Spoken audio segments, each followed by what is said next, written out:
आज का दंगल राष्ट्रगीत के नाम पर चल रही राजनीति पर है, क्योंकि वंदे मातरम को लेकर राजनीति नए सिरे से फिर सुलगी है।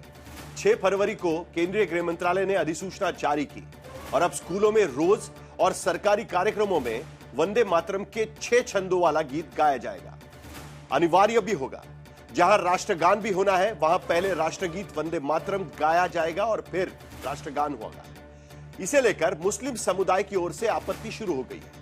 जमीयत के अरशद मदनी से देवबंदी उलेमाओं तक और सियासत में एआईएमआईएम से लेकर कांग्रेस और समाजवादी पार्टी जैसे दलों के नेता इसका पुरजोर विरोध कर रहे हैं।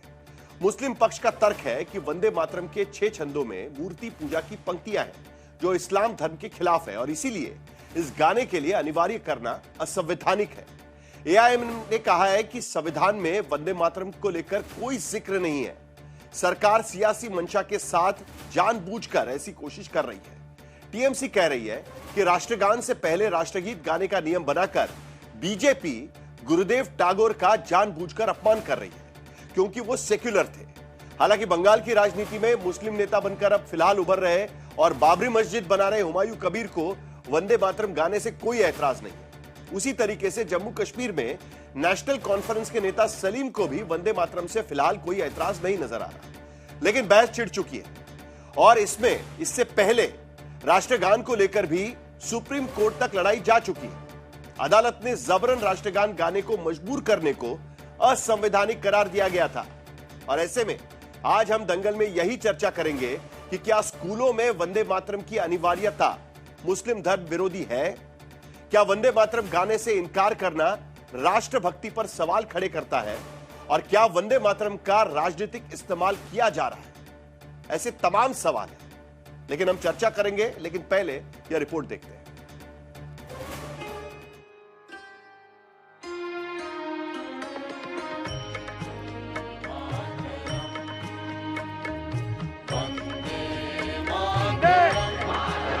वंदे वंदे वंदे वंदे।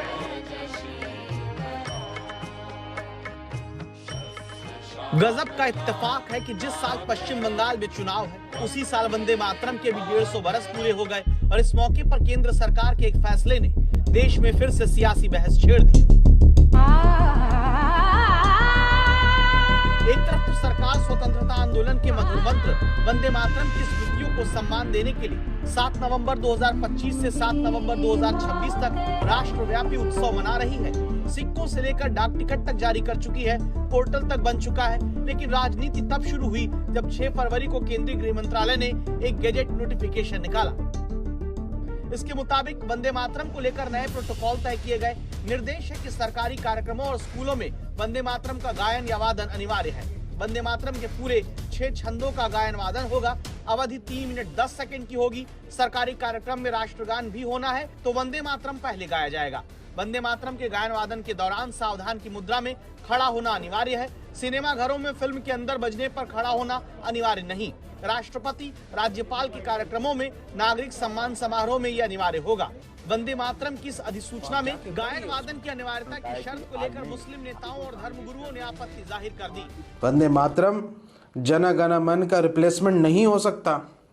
जन गण मन का विरोध भारतीय जनता पार्टी और आरएसएस के लोग करते थे। मजहब इस्लाम में अल्लाह के अलावा किसी और की इबादत नहीं की जा सकती, ना ही लफ्जों से और ना ही किसी और तरीके से। एक प्रार्थना पढ़ना देशद्रोही है। मैं समझता हूँ कि इस देश में मुसलमान जो है, मुसलमानों ने कहा है कि आज नहीं, आजादी के वक्त नारा दिया था कि देश के लिए जान देने के लिए मुसलमान तैयार है। वंदे मातरम एक स्टांजा है, वो पढ़ा जाएगा और वो राष्ट्रगीत नहीं, वो राष्ट्रगान है, उसकी इज्जत की जाएगी। वंदे मातरम को लेकर चल रही विरोध की बहस में दलील ये दी जाती है कि वंदे मातरम संविधान का हिस्सा नहीं है। वंदे मातरम के बोल इस्लाम धर्म के खिलाफ है। सरकार वंदे मातरम गाने को बाध्य नहीं कर सकती। ऐसा करके सरकार राष्ट्रगान का महत्व कम कर रही है।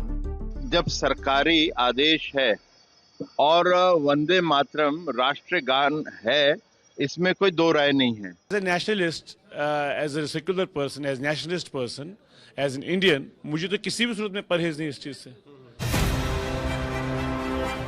दरअसल वंदे मातरम को लेकर संविधान में कोई प्रावधान तो नहीं है, लेकिन इसके राष्ट्रगीत बनने की तारीखी किस्सा यह है कि 24 जनवरी 1950 को प्रथम राष्ट्रपति डॉक्टर राजेंद्र प्रसाद ने संविधान सभा में कहा था कि जनगण मन भारत का राष्ट्रगान है, जिसके शब्दों में सरकार जरूरत पड़ने पर बदलाव कर सकती है, और वंदे मातरम गीत, जिसने भारतीय स्वतंत्रता संग्राम में ऐतिहासिक भूमिका निभाई है, उसे जनगण मन के बराबर सम्मान दिया जाएगा और उसके बराबर दर्जा दिया जाएगा।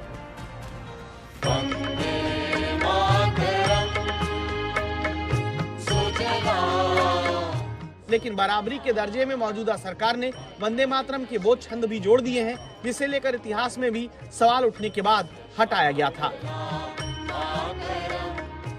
They want to demean Jana Gana Mana and Rabindranath, and we are very specific, very candid on this, that they don't like Rabindranath Tagore as because Rabindranath Tagore as a person was secular. दरअसल वामपंथी नेताओं की ओर से ये सवाल उठाए जा रहे हैं कि दरअसल आनंद मठ में बंकिम चंद्र चटर्जी ने भारत माता की संकल्पना दी, जो मुस्लिम सत्ता के खिलाफ थे। हालांकि आज बंगाल में हिंदू मुसलमान की सियासत के बीच चर्चा की बड़ी वजह बन चुके हुमायूं कबीर कहते हैं, उन्हें वंदे मातरम से कोई आपत्ति नहीं। वंदे मातरम का जो स्लोगान है, इनको विरोध करने का कोई जरूरत है ही नहीं। भारत माता का जो मुस्लिम है, जो हिंदू लोग है, जो सनातनी धर्म लोग है, तो यहाँ का हिंदुस्तान बोलते हैं हिंदी में, हिंदुस्तान का नारा लगाते हैं, तो क्या दिक्कत है? दरअसल वंदे मातरम को लेकर अब सबसे ज्यादा सियासी असर बंगाल में ही देखने को मिलेगा, जहां करीब 27% मुस्लिम वोट के 80% हिस्से पर पकड़ रखने वाली ममता बनर्जी की पार्टी न तो वंदे मातरम का विरोध कर पा रही है और न ही उसके 6 छंद गाने का समर्थन।